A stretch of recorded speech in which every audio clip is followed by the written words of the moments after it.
Hi there, everyone. I'm Colleen Campbell from the Open Access 2020 Initiative, and welcome to our panel session today, From Frenemies to Trusted Partners, How Transformation Collaboration Between Libraries and Publishers is Essential to Launch New Open Access Business Models. Here, if I can scroll my screen, bear with me while I work with the technology here. And Tanya, I'm not seeing how to advance the slides. Thank you, Tanya. Okay, as we get started, some session ground rules. First of all, you might have noticed we are on air. The session is being recorded, and afterwards we'll be able to share the recording and the slides. Well, we have no slides, but we'll be able to share the recording with you. I am the moderator for the panel session today, and I have prepared some discussion questions for our panelists, but we very much welcome also your own questions. So if you would indeed type them into the attendee chat on the left side, and then we will field some of these questions later on in the course of the hour here. If you have any technical issues, just check the settings under the icon with the 3 dots up at the top of your screen, and of course your internet connection. And if you still are not having any luck, then try closing the tab and opening again with the link that you've received from LIBER. Okay, so thanks so much and welcome to our session. I think we can get started. Great. So as I said, I'm Colleen Campbell. I coordinate the Open Access 2020 Initiative, which is an international effort comprising research institutions and universities and libraries, especially. Many of you in the audience, I think, are participants in OA 2020. And we aim to transition scholarly journals from the paywall system to open access publishing, and at the same time supporting, of course, new and improved forms of OA publishing. In this session, we are going to explore the topic of collaboration between publishers and libraries in the open access transition in scholarly publishing. And I have some wonderful panelists with me here today representing very different perspectives in the landscape of libraries and publishers. So I am going to now ask my panelists all to turn on their screens and their cameras, excuse me, and introduce themselves. So I see Anna here. Anna, would you start in giving us 2 words of introduction? Yes, thank you very much. My name is Anna London, and I'm the head of the division called National Coordination of Libraries at the National Library of Sweden. And that comprises of both the BIBSAM Consortium doing the negotiations with the publishers and the Open Access.se program transforming the scholarly landscape to open access. Thank you, Anna. Leah? Yes, hello. I'm Leah Olandezu. I'm the coordinator of the Steering Committee for Electronic Resources for the National Consortium in Greece for Healing, and I'm working for licensing strategies and negotiations with a number of major publishers. And also, I'm coordinating activities and projects such as monitoring and negotiating open access for our agreements. Fantastic. Thank you, Leah. Richard. Hello. Thanks very much for inviting me to participate in this event. I'm Richard Gallagher. I'm the president and editor-in-chief of Annual Reviews, which is a non-profit publisher based in the San Francisco Bay Area, dedicated to synthesizing and integrating knowledge for the progress of science and the benefit of society. We publish 51 review journals. Fantastic. Thank you, Richard. And Sara. We don't hear you, Sara. Voila, there we go. Somebody had to make that mistake for it to be a true panel. Good afternoon, everyone. My name is Sara Ruhi. I'm the Director of Strategic Partnerships at PLOS. Many of you know PLOS as one of the early native OA publishers. We are engaging in some really interesting work with libraries, and I was hoping to meet everyone in person. Unfortunately, we're going virtual instead, and so it's very nice to meet everyone through the computer. Thanks for having me. Thank you. Great. So why don't we just jump right in with some questions? We can take away the slides here so that we can see everyone in your screens much more easily. And I will start right in. All of your organizations are actively involved in the ongoing industry-wide process of transforming scholarly publishing to a scenario in which open access is the default mode of publishing. I would like to ask my panelists to tell us in a few words about what they are doing to foster that transition and how you would characterize the interactions that you have with your counterparts. So the publishers with the libraries and the libraries with the publishers. Shall we start again with Anna, if you might give us a few Yes. words? Thank you. Well, the strategy is quite straightforward and clear because the Swedish government has given us the task to make sure that all public funded research and the results of that research is being made immediately open access. And they also pointed out in the Swedish research bill from 2016 that it was supposed to be a goal for all the stakeholders. So important has been to join all the stakeholders. So the Swedish Research Council, for example, the Swedish Rectors Conference and the National Library of Sweden together to jointly work on this. And I would say then that the transformation process or the specific collaboration that we would like to enlight is, of course, the work with the funders. That has been extremely important, especially when the Plan S came out, and we have 3 signatories in Sweden for Plan S. So that has been an important push forward to actually achieve and to get the research community engaged as well in this.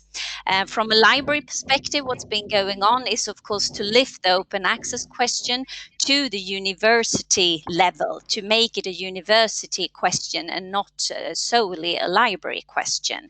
And they have worked differently from university to university, but they're all finding their way to achieve that. And that, I think, it's very important. So I'll stop there. Okay. How about Richard? Could you give us your perspective? Yeah, at annual reviews, we are trying to convert all of our journals from being something that is primarily beneficial to the scientific community and specifically to scientists at subscribing institutions to a much wider public good. There's a huge requirement for very solid scientific information to be available to all members of society. And we think that review journals are one way of presenting concise and accurate information to politicians, to teachers, to patients and patient advocates and so on.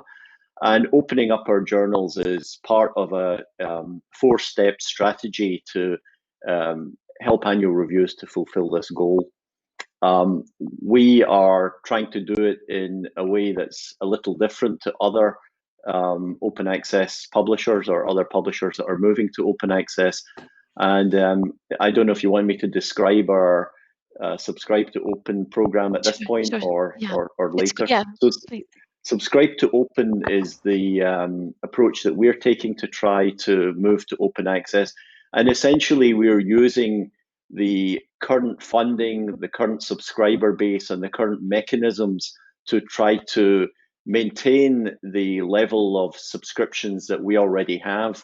So for institutions that already value annual reviews for their researchers, for their faculty and students, for them to continue to subscribe to annual reviews. But as a benefit of that process, they're making it freely available to everyone. So the University of Stockholm would not only be making the content available for, well, you know what open access is for people in Stockholm, for people in the university, but for the city and the country and for Europe and for the world. And we think it's a really interesting way of using the same subscription budgets, the same processes to get to the effect that we all want, which is to make the scientific literature available to everyone. And Sara, how about yourself?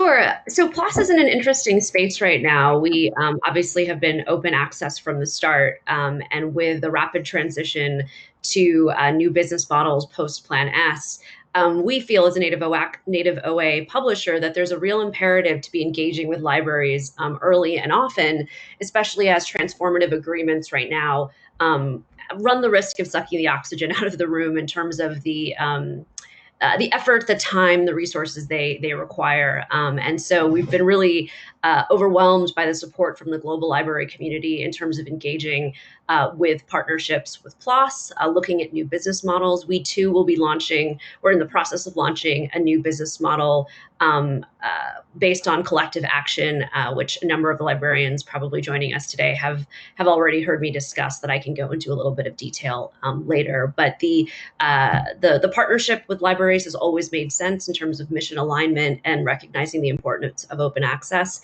And we've been really heartened by the global commitment of libraries to ensure that as this transition takes place, the playing field stays level and native OA publishers like us are at the table alongside the bigger subscription publishers. So we've currently signed a few partnerships, including the University of California, Iowa State, and Carnegie Mellon, and working right now with JISC, a number of other European consortia, and a number of universities and consortia in the US. So lots more to come, and I'm happy to share more of that during the presentation. Thanks. And Leah, how about your transformation efforts and your interaction with your counterparts?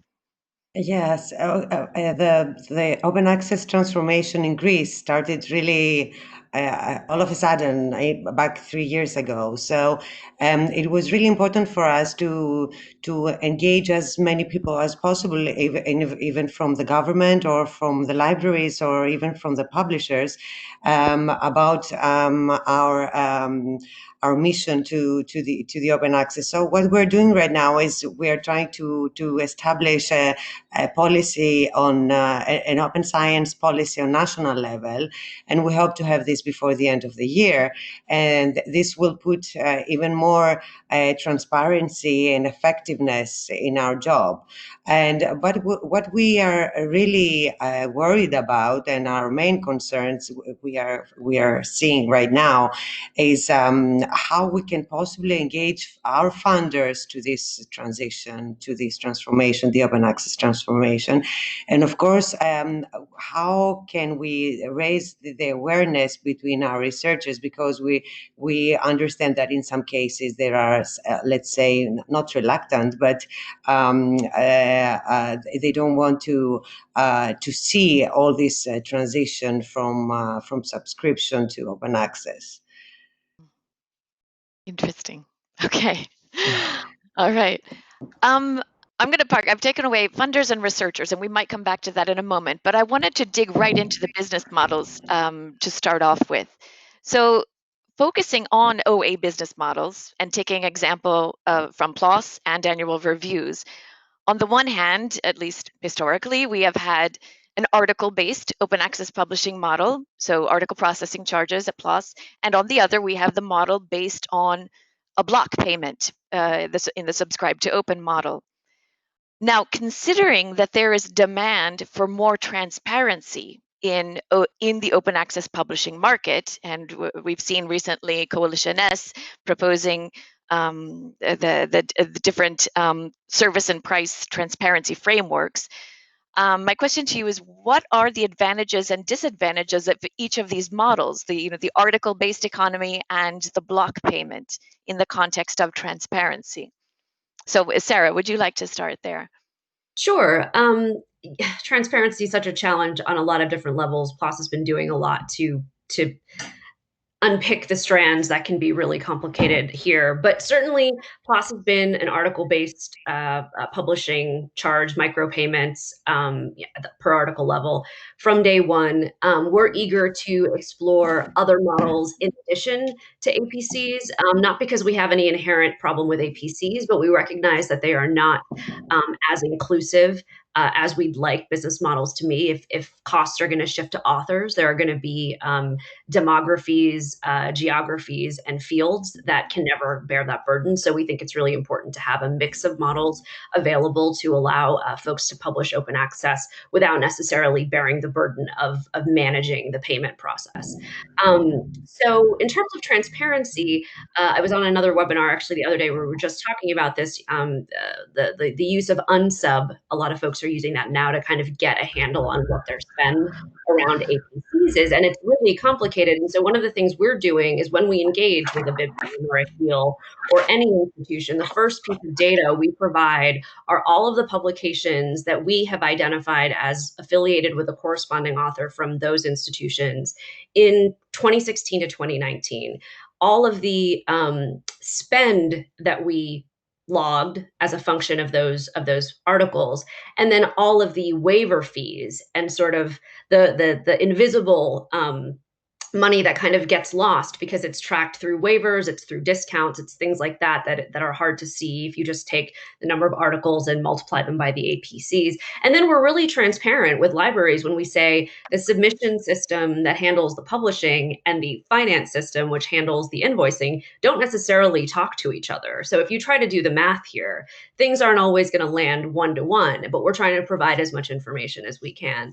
And then, the price transparency piece is critical. So we're partnering in the initial pilot, and we're actually using the price transparency framework from Plan S as the foundation for all of the business models that we are sharing with libraries. So we've kind of gone all in on that from the ground up. Thank you. How about yourself, Richard? Like PLOS, we only do one thing. We publish journals. We're a not-for-profit organization. We're not trying to extract money from the system for any other purpose. So I think we're in a very good position to be completely transparent. And I don't think that our willingness to be transparent has changed as a result of moving to an open access system. It was always something that we believed in and are very happy to make our costs and our income fully available. APCs weren't an option for us because we invite our authors to write for us. They take several months to do it. We have a rather unusual editorial cost structure. We have very active production editors that work on papers. We have illustration editors. All of our stuff is commissioned, so we have costs associated with editorial committee meetings. We're very happy to make all this fully available to everyone, and I joined in one of the transparency projects to try and push everybody to be as open as ourselves and PLOS are, and I think it's one of the real positives that's coming out of this whole process is that we can see exactly what's been spent, what's been extracted from the system, and maybe for us nonprofits find a way to make ourselves a bit more efficient as well. How about from the library side? What do we transparency, and how do we get transparency, and how much transparency do we need right now? What are your thoughts? I don't know. Leah, yeah, do you have some thoughts? Unfortunately, we're not dealing with other than APC, so we're not experiencing any of subscribe to open, apart from some open access initiatives. But what we see from even from the APCs, from the administration, all these workflows and all these processes are really hard to handle, and it's kind of I see that although it's a transparent, they're both transparent models, but it has to do with the administration process that in some cases with the APCs it's really hard to handle, to deal with.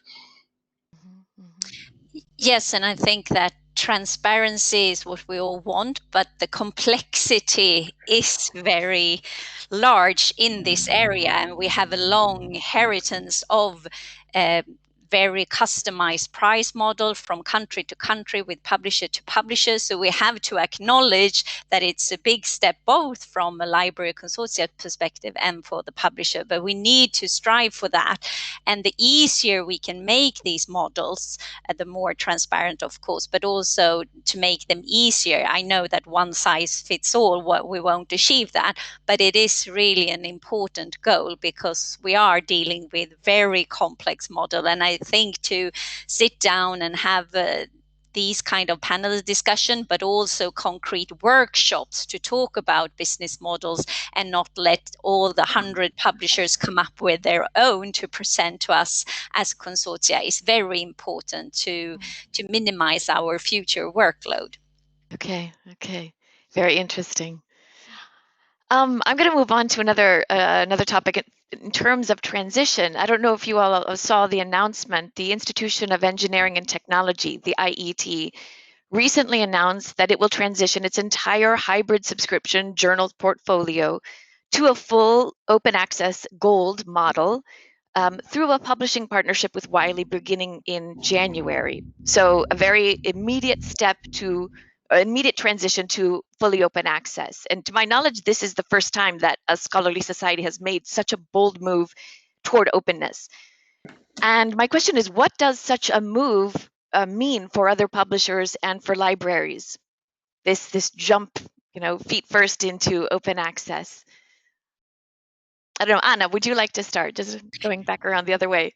Yes, yeah, I think it's very inspirational, but I also know and think that the conditions are very specific from country to country. But I mean, this is the kind of development we are longing to see, that you do flip your whole portfolio, because I think Sara was touching upon it, that these transformative agreements with the large portfolio of hybrid journals is kind of taking all the energy from us right now. So I think this is very inspirational, and we need to look closer at what this could mean for for each country and consortia, of course, but also for other publishers that could follow. I'm going to jump in and ask Richard now to give his perspective, because you've taken obviously a different approach, but what are your thoughts? Similar. I think it's very exciting to see a publisher move in that way. It gives me something to talk to my board of directors about. I guess they're flipping to a model that's APC based at a time when other publishers are wondering about the sustainability and the desirability of APC. So that's one thing to be concerned about. And although I think it's fantastic, I can't help but feel a little pang of regret that they're partnering with a for-profit publisher. I don't know if IET was self-publishing beforehand, but the continual erosion of independence of non-profit publishers, societies, and so forth, I think is something that we should talk more about and be concerned about, and that we on the non-profit side should try to come together and bolster our sector a bit more than we currently do. Otherwise, we're all going to be in the hands of the for-profit publishers.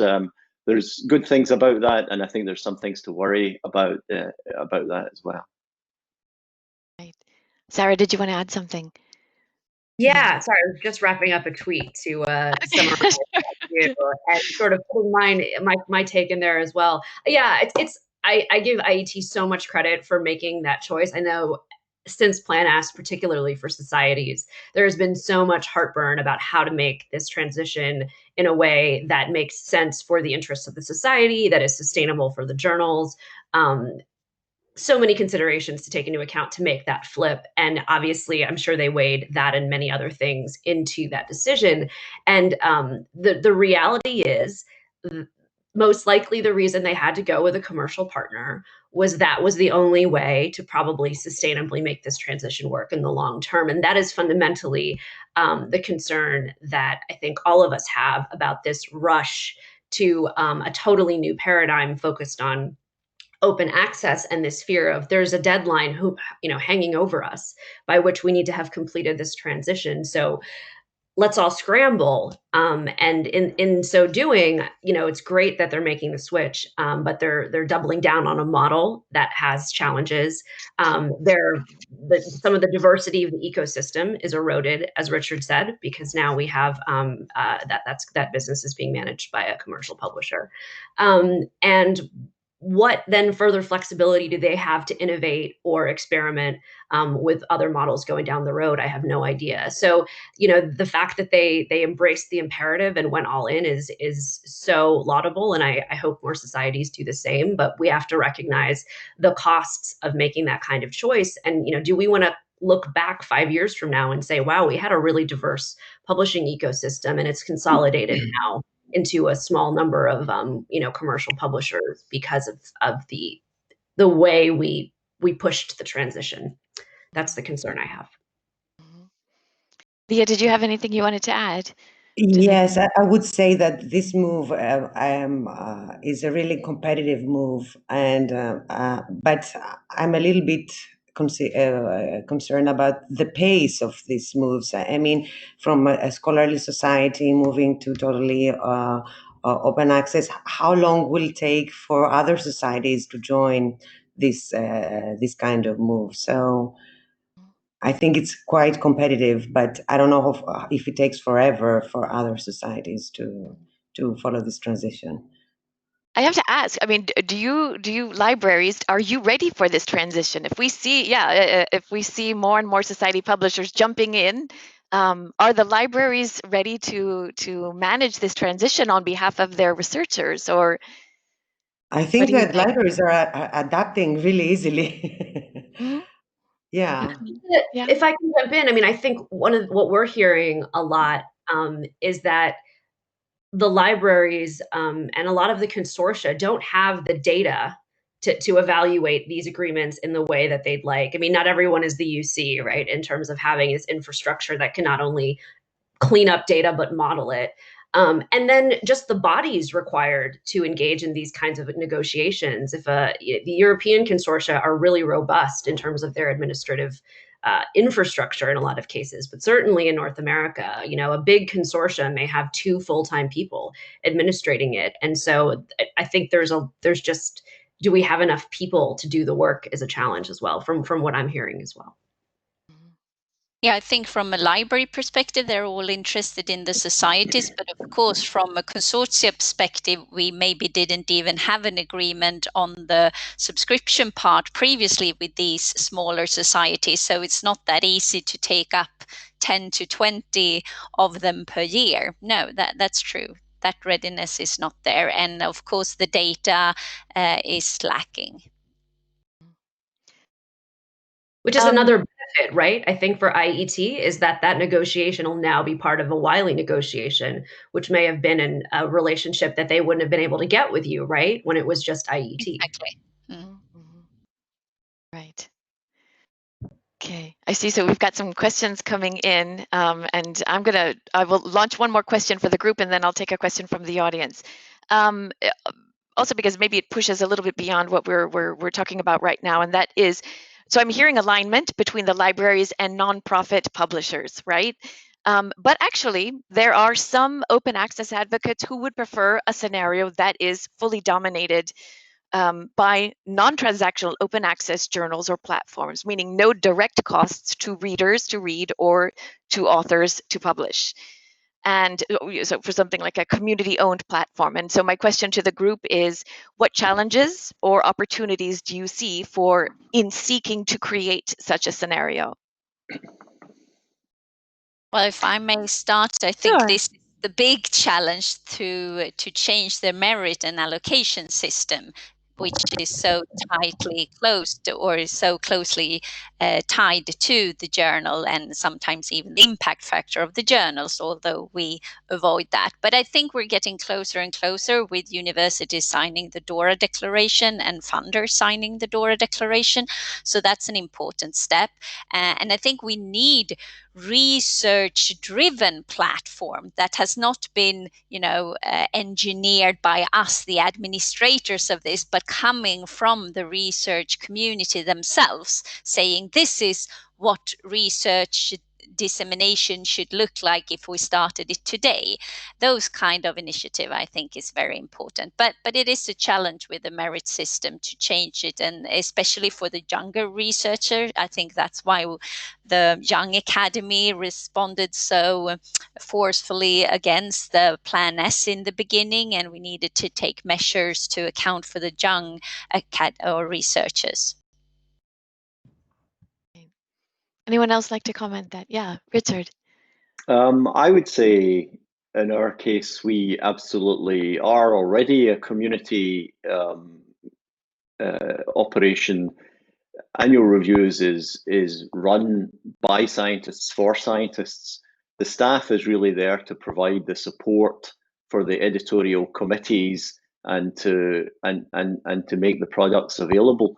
But everything that we do is run by our editorial committees on the journal side and our board of directors on the business side, and they're all people taken from the research community. I think we do have to do a lot more. We've talked about big publishers, we've talked about libraries, we've talked a little bit about funders. The most important group are the people that we haven't really talked about, and that's researchers. And I think that we need to find ways of getting researchers much more engaged in what's going on here. There is obviously a small proportion of researchers that are very passionate about this, but this really needs to be a mass movement among the research community, because they're the ones that we're doing it for, and we need to know what they want and how they want us to do it. So I think that if we can find ways of getting researchers much more heavily involved, my hope is that we can do it through the libraries. They're sort of our interface with the end user, and I think that they can be very useful in gathering and delivering feedback and ideas to the publishers. Anyone else want to comment this idea? There are a number of really interesting questions coming in, Colleen. I wonder if you want to transition to some of those. Absolutely. Yeah, I just wanted to give everyone a chance to comment if you had any. First of all, I wanted to first respond to, there was a question, I mean, here in the call, here in the session about collaboration in libraries, and it seems to some that there are no very large commercial publishers here on the call, and were they invited to participate, and did they opt not to participate? And I have to say, no, we actually wanted to focus this discussion not on the big commercial publishers, but on publishers that perhaps are a little bit more challenged in the environment right now because of what we said before, and yeah, them taking up all the oxygen in the room. So it wasn't as if they did not choose to participate. We didn't ask them to participate in this session because we chose to focus in another way. Yeah, some more questions. I will go ahead and take one or two. So we have the first one that we had, which more toward Richard, and that is, in launching Subscribe to Open being a collective action model, what has been the biggest challenge in execution of the model, and how have libraries embraced this? Have they been there for you in this collaboration? Yeah, we move quite slowly. So we spent the best part of a year engaging with librarians to make sure that they were supportive. First of all, that they understood what we wanted to try to do, and secondly, that they were supportive of it. And we had meetings in multiple places. Actually, I remember one that we had in Munich where there was librarians. They were meeting for some other purpose, but we were allowed to do a couple of hour session, and there was a lot of skepticism around the room until Ralph Schumer stood up and told them that this is, think about what this is. You're already spending this money with annual reviews. Here's a way where we can turn it into a public good. And he really turned the room around that day. And we shamelessly used a lot of his ideas and language for supporting Subscribe to Open. It's been really great. Consortium managers have been fantastic in helping to get the information out there. We are in 2020 piloting Subscribe to Open with 5 journals, and we switch them when they publish annual reviews. Journals have got publication dates. So far, 3 of them out of 5 have switched, and they all have as many or more subscribers than they have than they had before they were subscribed to open journals. And the other two are looking good as well. So I expect a full group of 5 journals to move to subscribe to open in what is the pilot year. And we're enormously grateful and appreciative of all the librarians that have backed this experiment. And if I can jump in on that, because we're riffing on the work Richard and Annual Reviews have done. So obviously we don't have a subscription base to work from, but we've worked with the same consultant to come up with our collective action model that we're currently soft launching to libraries and are going to more publicly announce in the fall. But libraries have been critical to consulting on getting this off the ground. And I can say, being in the middle of it, we've been working on it for close to over a year now. But as we're rolling it out to libraries, getting feedback, I mean, I'm seeing folks on the attendee list that have been consulting with us closely. There's a lot of people who've seen what we're trying to do. It has been critical to have libraries point out, like, hey, this isn't going to work. Look at this part of it. This part you need to talk about more. This part doesn't work for us in Europe, but it might work in North America. Like that kind of back and forth. That's not one person trying to tear down another person's idea, but just genuinely saying, here's what we need to make it work, has been really powerful. And, part of the transparency, since it's coming up in so many of the questions, part of the transparency for us is being really frank with our library partners. When we put out a, pricing, or we put out an implementation or a policy rollout, when they come back and go, this isn't going to work, we then turn around and tell other folks, like, hey, we're making a change. We're making a change to the thing as we're telling you about it. Not because we screwed up, but because it's an iterative process where we need feedback in real time. And so I've been so grateful to both the librarians that have heard us out on the model and are getting offers out to their consortia colleagues, but also to the ones who've come back and said, this isn't right, or you messed something up, and have, been patient with us when we've turned around and fixed it, and then come back to them and said, okay, take a look at it now. So that, I think, is how you build these new models. It's a partnership. It's by no means prescriptive. Anna or Leah, did you want to add anything to that? Okay. I'm going to pick up another theme that has come out, and I'm actually combining different elements of a couple of different questions.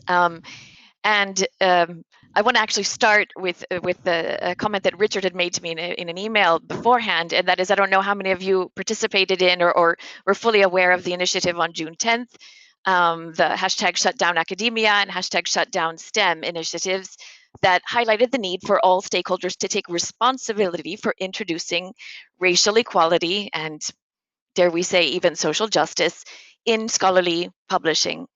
And in the open access publishing landscape, similar concerns have actually been voiced, I think, using the terms global south and global north, for example. And I might even go so far as to talk about funding of disciplines where we have the STEM fields and the humanities fields, which are not funded in the same way. So all of this inequality, in scholarly publishing, in academia generally. And my question to you is what can we do at this moment in time as libraries and publishers working on the transition to an open paradigm? What can we do to ensure that there is equity in scholarly publishing? Any thoughts on that? Leah? Yeah, I think that the first step is transparency. If things are open, if the global north and the global south, if consortia from the global north and global south could see all the agreements they are signing and the amounts that consortia are paying to the publishers, this would be we could push like this. The consortia could push like this for financial, let's say, sustainability and for effectiveness in our agreements. I think this is the answer to our question: the transparency, and of course, not only between the global north and south, but also between the disciplines. Let's say. I remember in the past where we were discussing with some colleague from the south about the same contract, more or less, and we almost freaked out with the yes, with the amounts that we are paying in Greece and they are paying in the south. So I think transparency is the answer to this, is the key to that. Yeah. I think one of the huge challenges to this is that entities, and I hate global north and south, so I'm going to try to use something else, even though they're a useful shorthand. Entities from rich, white, Western, English-speaking countries keep telling everybody else how to do research, right? It's either a function of the historic research assessment paradigm that privileges those institutions and those organizations and their research, but it's also, I mean, you could argue that the many of the work Plan S is doing, which is so pivotal to this transition, important work, it's really doesn't have a lot of, it doesn't really reflect what's going on in the ground, for example, in Latin America or in sub-Saharan Africa or other parts of the globe. And so telling other regions, you need to do open access the way we've done it, even though in Latin America there has been open access collaborative community publishing for almost 20 years now with no APCs. Particularly if we're taking the social justice aspect into this, it's very paternalistic. It's very neo-colonial. We really need to think about not telling huge swaths of the globe how that they're supposed to publish and trying to meet them where they are. Soapbox ran over. Sorry. Richard, please.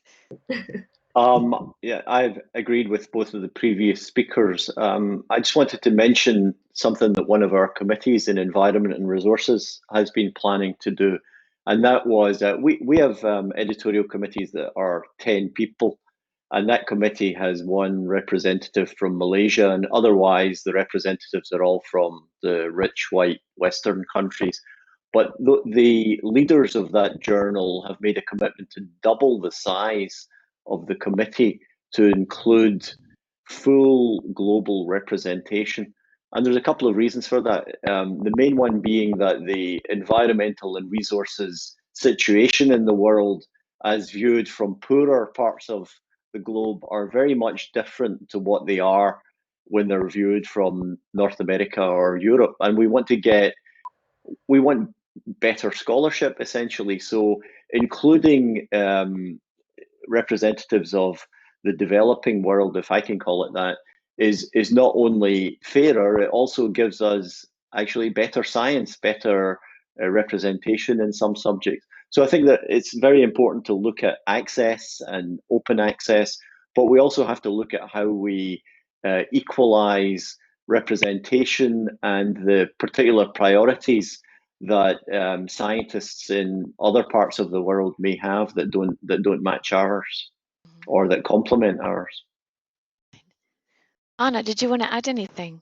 Yeah, and I think it's not fruitful to talk about winners and losers because it tends to be only on the economic. Have you earned or spent less with Elsevier in this agreement? But in your previous, when I see that the benefits and the value to, for my case, the Swedish research community is so much better, so much greater. So I think we need to be less less egoistic and talk about the whole globe. And I mean, that goes for the global warming and other challenges that we have, that we face as a society. And I think we should look at publishing or research output as one of those. And if we get away from being winners or losers, we are much closer at reaching agreements and models, finding different models that are fruitful to everybody according to the different circumstances we're working in. So that's really important. And I know that library associations, for example, have a long tradition of working, like in Sweden, we have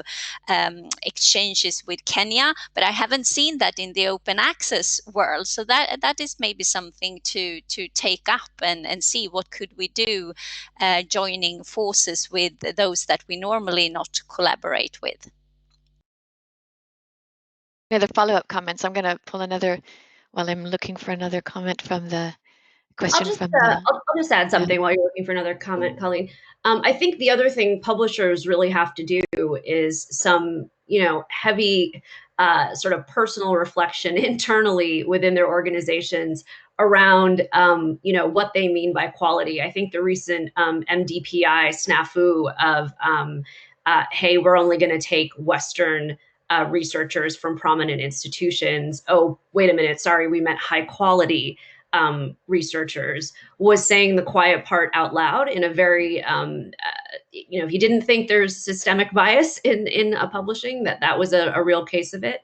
So there's going to have to be, I've been heartened to see how many publishers have been making very public how they're going to address this kind of implicit bias. But there's a lot of work to be done there. Right. I'm gonna use my podium as moderator of this session, and I would like to just throw out one comment, if I may, in this discussion, and that is, in OA 2020, we have a working group that we are trying to understand the context in low and middle income countries, and getting back to what Leah mentioned before, how much money is actually already being spent in countries, and we've engaged with library consortia in Kenya and in a number of other countries. And one of the challenges is, in fact, that there is a disconnect among stakeholders. So on one hand, you have the same problems that we have in Germany or in Europe, in which the promotion and tenure mechanisms and research assessment is actually based on bibliometric criteria like impact factor of journals in which you publish. And so it's a very complicated scenario wherever you go. Okay. So more questions. Yeah. Please keep them coming. We've got here, I'm not sure if I followed this, but we've got VJ who has asked about, in terms of transparency on transformation of hybrid journals and publishers, do you feel they're okay, the hybrid sort of model, is that better than a subscription model or not better? I'm not. How are we feeling about that? Do we see a clear question there that someone wants to take on? Well, I'll restate the question in a way, because Okay. I mean, I'm certainly curious about it. I would love to have someone explain how these transformative agreements, they are cost neutral. I understand that's a really important component of them, but how are they not essentially a new big deal, a different kind of big deal? That's the piece that I'm trying to piece apart, but I'm not one of those people who's been able to, absorb these agreements in the depth that a lot of people have. So genuine question, no snark. I just would love to hear the library perspective on that. Sure. Anna or Leah, I mean, you both have negotiated transformative agreements. What is your response? Well, I think the straightforward answer to that question is that we needed to take those publishers where we have the most output from our researchers. And those are with Elsevier, Wiley, Taylor, and Francis, and so forth. So, I mean, we have this slide that Max Planck or OA 2020 have pointed out, which large part of the cake will that cover. And that's why we did it, to make as much of the Swedish research output available open access to the world. For our consortium, we have made a decision that after 2 years that we need to renew our agreements.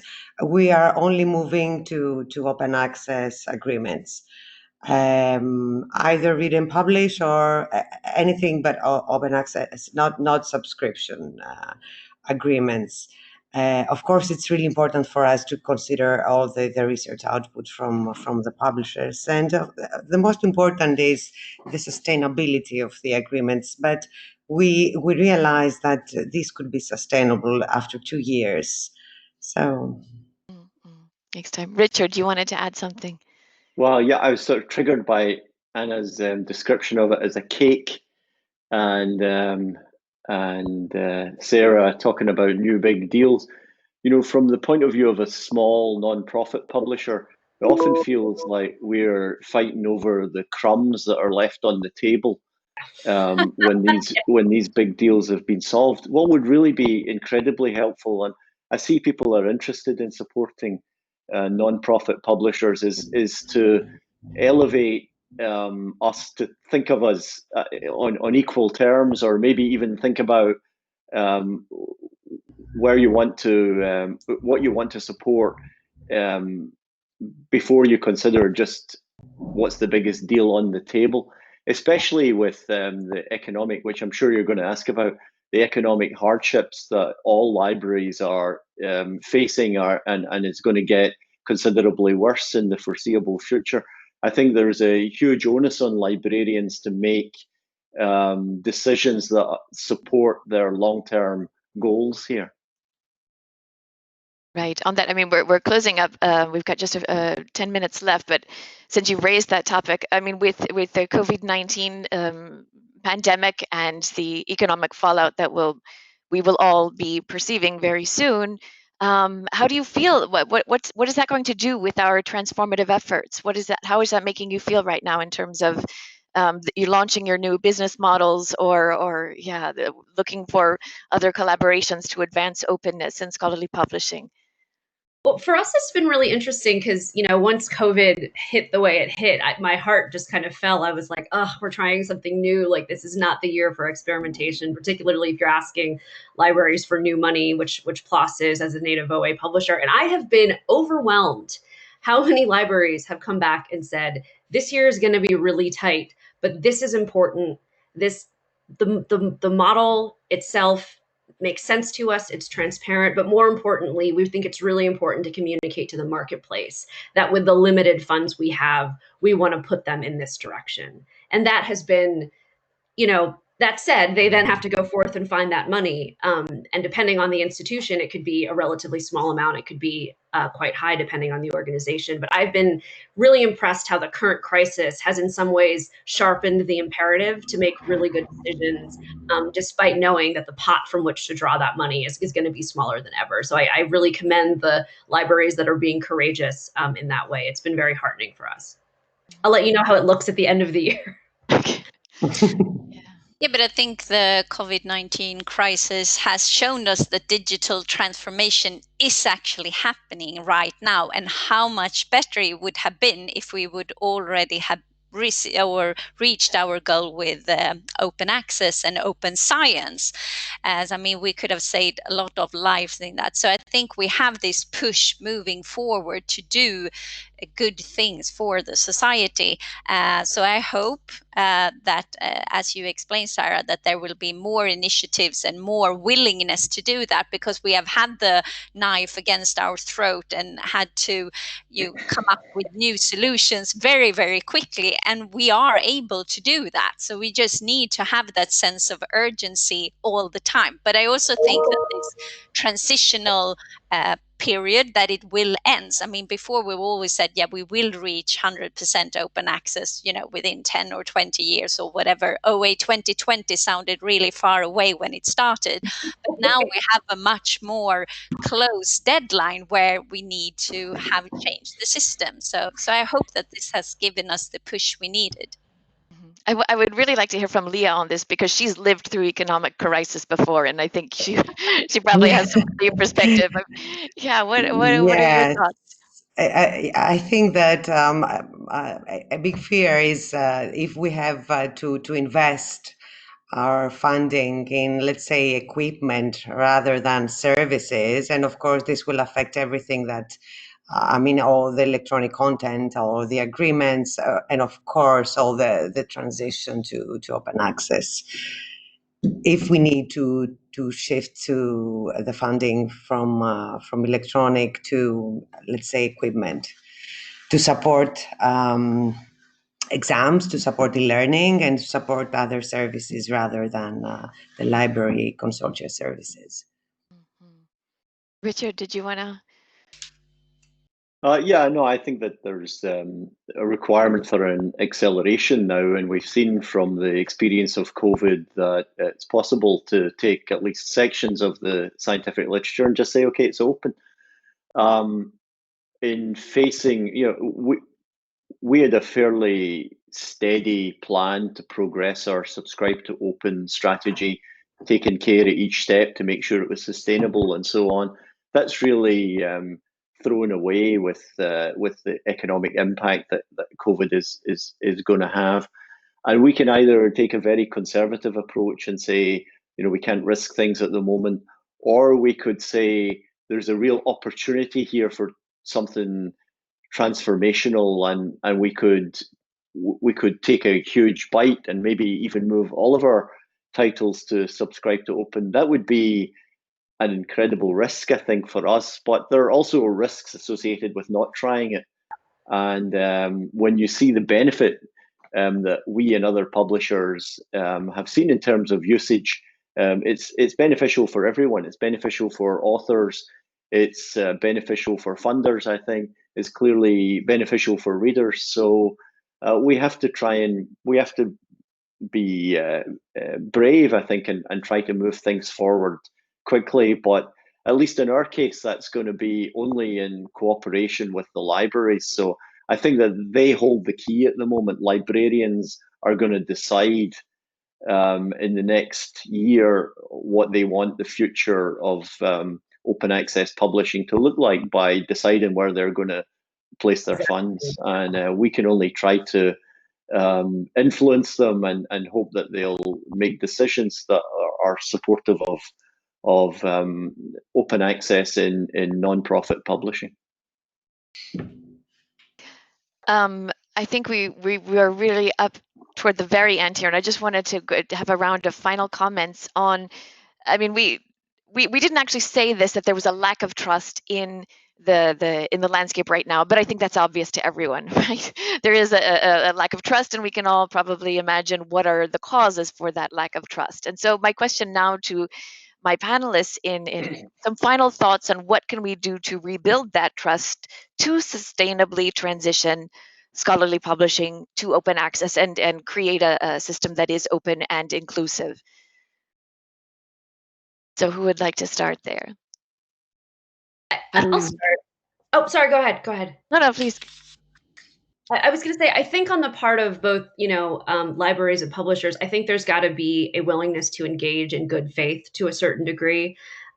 So, in the past, when I've provided information to a library and it's been incorrect for some reason, because, data cleanup is so fun and everyone's so good at it. The libraries that I've worked with, I've been very lucky to work with, they don't assume like we're trying to pull something on someone. We can generally be like, the data we gave you was wrong. We're going to go fix it and figure out why it was wrong. And then we're going to give you the right data, or, vice versa with the libraries. I think there's got to be an understanding that like we're working together as people, institutions and people. There are errors. And if we're starting from the assumption that the person we're working with is doing it from a place of trying to pull one over us, that's just, it's not a productive place to start. And we've certainly been really grateful for the patience libraries have shown to us, as this is a completely new endeavor and new market, and PLOS has no experience in the library market really before this. So thank you to all librarians here who've been so generous and patient in their feedback and their time for that reason. Okay. Richard, what do you think? What Sara said and what everyone said: transparency, honesty. Not so easy to do if your motivation is that you have to, make a big profit on your business. But even transparency and honesty there is probably better. And making the details of these deals that are being done and look great from the outside. I think that we all would like to see exactly what's been agreed. We're all part of the system. And finally, I think, as I said earlier, getting researchers more engaged and involved and getting their requirements and requests more at the top of the agenda, I think would be really useful as well. Any other thoughts on regaining some trust between libraries? I think we definitely have to focus on what we have in common between libraries and publishers. I mean, sometimes we see each other on different side of the ring for a boxing match or something, but that's not what it's all about. It's what we can do together to advance research and be of service. And I think we maybe haven't mentioned it, but I would like to see publishing as a service that we buy or that we purchase. So that's very important, because you're willing to pay for good services, but not for something that is connected to research impact. So I think what we have in culture, what divides us, is a good way of starting those kind of dialogues and workshops that we need to do to advance those different business models. Yeah, do you have any thoughts? No, I agree. I totally agree with Richard about the transparency. And of course, we have to build again our collaboration and maybe publishers to forget a bit about their profit and come closer to the library consortium. Okay. The last thing I'd add on that is that there is a lot of learning that has to be done on both sides. So, just a very concrete example, going into a negotiation with a consortium, looking at, discounts on APCs. Why is PLOS's discount so small? We get 10, 15, 20% discounts from our commercial colleagues. And I'm like, well, let me explain to you how our margins work and the fact that we don't have a subscription base to subsidize our APCs, right? And so this kind of back and forth of like, oh, so that's how the model works. We can't assume our library partners know that, and we need to take the time to help explain to each other how our systems work. And certainly, the agreement with the UC was a big eye opener in that way. And so I think we all have to be willing to have those conversations and say, there needs to be some education here that takes place. Right. We are right at the top of the hour. And I apologize because there are a lot of interesting questions in the chat. And I wanted to assure everyone that we will have a copy of some of the questions that came out and that our panelists are most certainly at your disposal if anyone wants to reach out and contact them directly to follow up on any of the topics that have come out of this discussion. Well, in that case, I think that I could just thank everyone for being here, for participating so actively. I thank my panelists for the thought and time that they have put into participating in this discussion. Thank you to LIBER for giving us the opportunity and the platform to have this chat. And yes, I wish everyone all the best and much success as we go forward, trying to create a better scholarly communications ecosystem. And thank you, Colleen, for moderating. It was a great panel. Yes, Wow. thank you. Thank Thank you. you all. Take Bye. care. Thank you. Bye.